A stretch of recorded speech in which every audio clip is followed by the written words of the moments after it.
Gusto ko lang ipapakita sa inyo guys ang connection ng heater na yan. Bali 6 kasi ang heater na yan guys. Kung makikita natin yan kasi yung frying machine namin. Nagsisimula dyan isang heater na yan, tapos dalawang heater, tapos 3, 4, tapos 5, tapos 6. Bali nakakabit yan guys sa dalawang kontaktor. So bawat isang kontaktor, kung makikita natin dyan, bawat isang kontaktor guys, 3 heater ang nakakabit. Tapos yung isa naman, 3 heater din ang nakakabit niyan. Pero ang connection niyan guys, tinatawag na Y at saka delta. Yung una Y, yung pangalawa naman ay delta connection. Yan ang gusto kong ipapakita sa inyo, ang connection niyan. Bali 380 yan ang bawat heater natin. Yang dalawang kontaktor na yan, dyan siya nakakabit. So gusto kong ipapakita yan sa inyo, ang connection yan. At least malalaman nyo rin kung paano ang connection ng Y at saka delta. Ito na yung connection natin guys sa ating heater natin. Kung makikita natin, heater connection Y and delta connection. Ito na yung Y, ito naman yung delta natin. Kung makikita natin guys, ito siya guys, ito na yung heater natin. Itong coil na ito na yung heater natin, kung makikita natin. Tapos ito na yung heater natin, Bali 6 kasi yung heater na nakikita natin sa video. Gusto ko ipapakita sa inyo ang connection niya. Ang unang connection kasi Y, ito kasi yung sa contactor natin, line 1, line 2, line 3, yung sa contact ng contactor.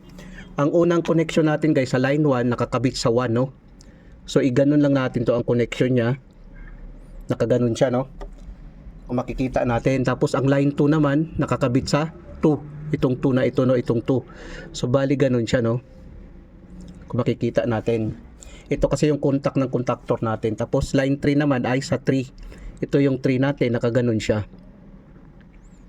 Ganon siya, Tapos nakakouple ngayon ang 5, 6 at saka 4, 5, 6 at saka 4, nakakouple ito guys. So nakaganon siya, 4, 5 at saka 6, 4, 5 at saka 6, Ganon ang connection niya guys. Ngayon itong function na ito guys, hindi masyadong mabigay ang full amount ng ating heater. So bali ito ang heater na ito, gradually ang heat nito, hindi talaga as in abrupt na maabot niya ang kanyang specification sa kanyang init. Ito kasi guys sa unang line ng ating fryer. So kailangan hindi masyadong mainit. Yun ang Y connection natin guys. Baka naman isipin ng iba, yung Y at saka delta sir, sa motor lang yan ginagamit. Pwede rin sa heater. Ito na yung heater natin, na 380 volts. Ito na yung connection niya sa Y. Tapos yung sa kabila naman, delta.